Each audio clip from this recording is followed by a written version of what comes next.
In this lesson, we'll be discussing what happens to pH on a normal titration, either acid against a base or a base against an acid. So if you carry out a titration, and I'm sure you've seen the apparatus before, let me show that to you. So if you carry out a titration, you have a burette, you have a conical flask, inside it which you have one of the two reactants. At times you can have the alkali in the conical flask and the acid in the burette, and they can also reverse positions also. And what we're going to do is we're going to do the titration, run the acid into an alkali, and follow the pH of the solution.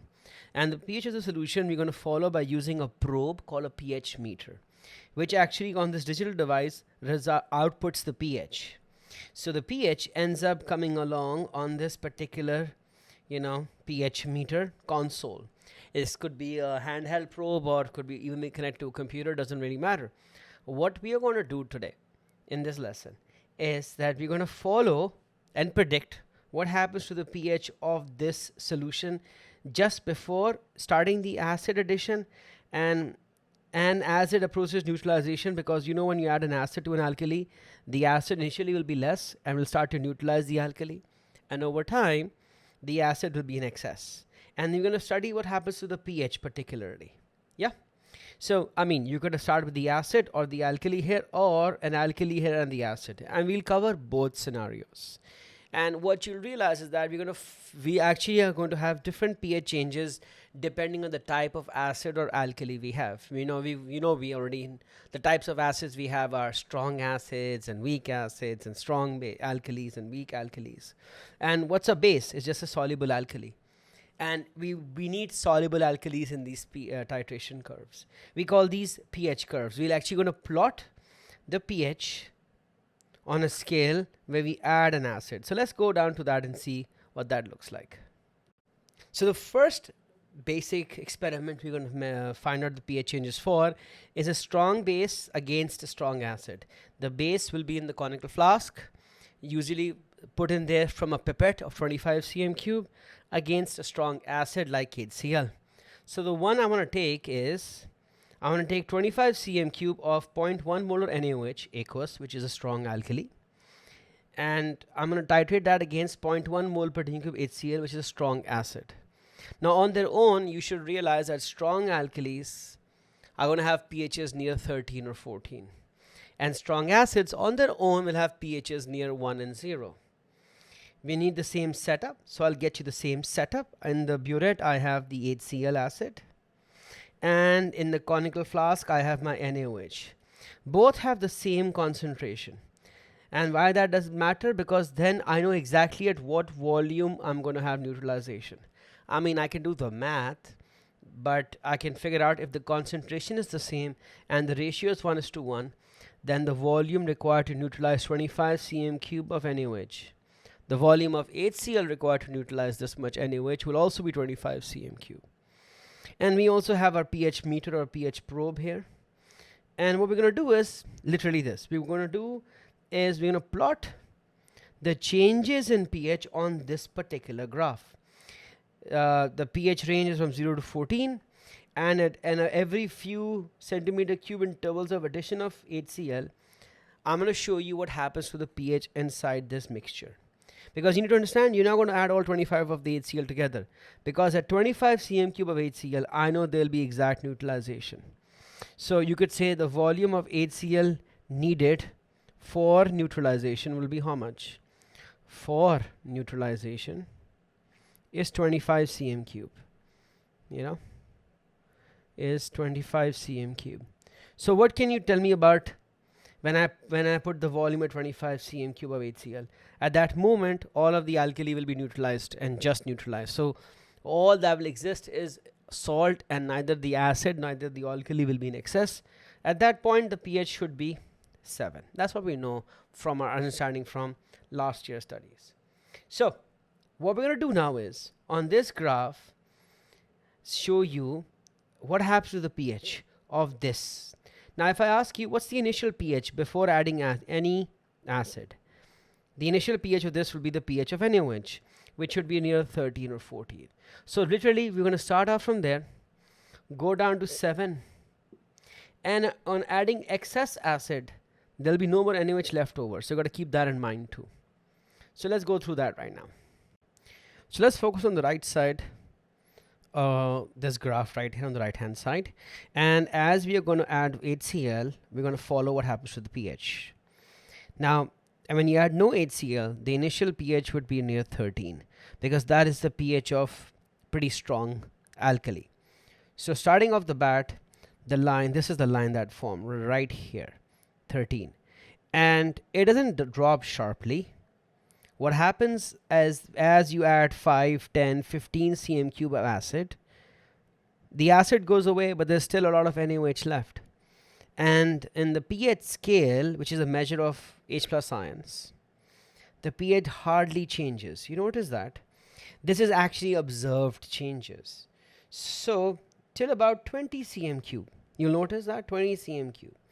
It's hardly gone down. It hasn't even gone down by 1 pH. But it does start to drop towards the volume of neutralization. Quick pause. If you're finding value in this explanation, there's so much more to discover at Alt Academy, where we break down every A-level concept with the same clarity. Now back to the video lesson. Now what happens is it actually gets neutralized at 25 cm cube. So this region is important to us right here. If you focus on this particular region right here. I've even put this highlighted line right here to just let you follow where the exact point of neutralization is, or the exact volume is. But the pH is really not going down. But as it approaches 25, it does start to go down. If you notice, it's starting to dip. So if you notice something, see that it's starting to dip. It's starting to dip as it approaches 25 cm cube. You see, but it's still way above 7. Now what happens is, as soon as it crosses 25, even one drop more than 25, now you have excess acid. Remember, at 25 the pH should be 7, right? So at exactly 25 the pH should be 7 because it is completely neutralized, and one drop of acid more suddenly makes the whole solution acidic, and at that point the pH drops by a large amount. So we don't see, so just before 25 it's above 7, clearly way above 7. At 25 it will be at 7, and one drop more will not just be a little below 7, will drastically fall. So you'll see the pH fall very drastically from here to here in just a few drops. So as it approaches, basically, you see that it's approaching, and it's, look at the drop, look at the drop, look at the drop right there. This is the pH just after one drop of 25. So one drop after 25, look at that pH value. It's near 3. It literally went a drop before at 11 to a drop after at 3.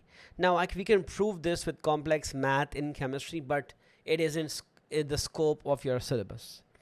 You don't need to know that. You don't need to know how the math is and what the reality is. But if you did follow the reality with a pH meter, this is exactly what you'd see. You could prove this by math too, absolutely, but we're not doing that in the syllabus. So you just follow that it stays almost constant, and then towards the neutralization point it drops, and then at this stage you only have NaCl, and then one drop after 25 cm cube it drops to 3, and over time when you have excess acid it starts approaching pH 1 because now you have excess acid. So let me show that to you. So over time, if you notice, that's exactly what's happening. It's approaching 1 because that's the pH of strong acids. Now we'll do the same exact experiment where I'm going to take the acid in the flask and the alkali in the burette. But these are some of the features of a strong acid, strong base titration. If you have a strong base, its pH is around 13. And if you add an acid to it, the pH doesn't change by much till it approaches the neutralization point, at which the pH drastically drops, and if you notice, the drop is really about 7-8 pH units. It goes from about 11 to about 3. That's a big drop, and suddenly at 3 it starts to level to pH 1 because that's the pH of excess acid. As I keep putting more acid, I've got salt and acid mixed together, therefore the pH will be somewhere around that. Now this will make more sense if you see the same experiment reversed, Understand that the starting pH will be for whatever is in the conical flask, and the final pH will be whatever you are putting in the end from the burette. So starting pH in the conical flask was 13 because it started from a strong base. Final pH was 1 because it was an acid. And as there was hardly any change, you notice these lines are flat, almost flat, and there's a big drop. Now let's do the same experiment with the same setup, but now the NaOH in the burette and the HCl in the flask. All right, let's take a look at that.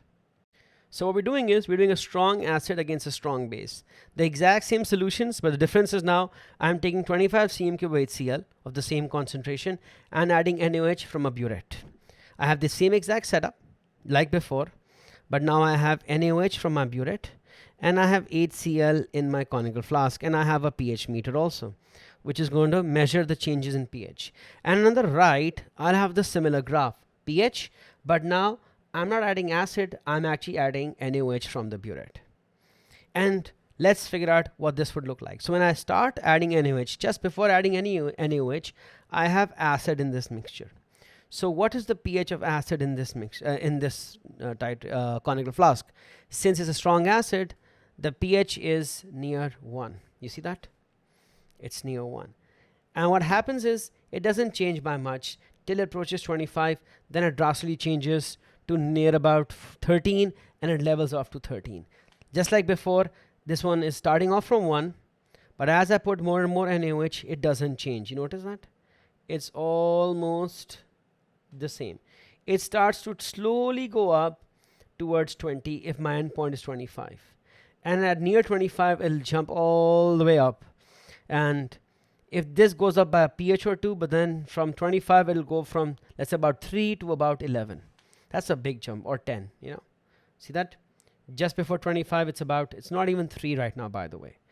And just look at that, just after 25. See that? That's a big drop.